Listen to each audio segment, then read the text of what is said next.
Hello everybody, in this tutorial I'll show you how to get the Medical Gel Sac in Subnautica 2. This can be used to craft things like the enhanced first aid kit.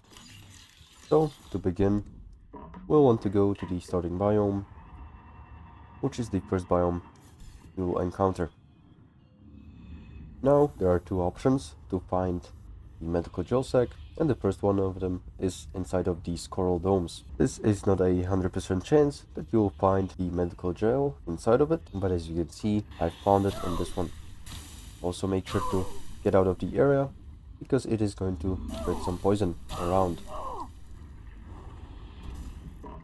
So you can go ahead around these coral domes and check all of them out.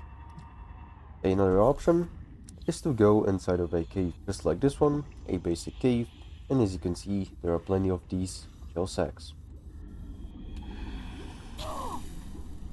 So this is pretty much all, how to get the Medical Gel Sac in Subnautica 2.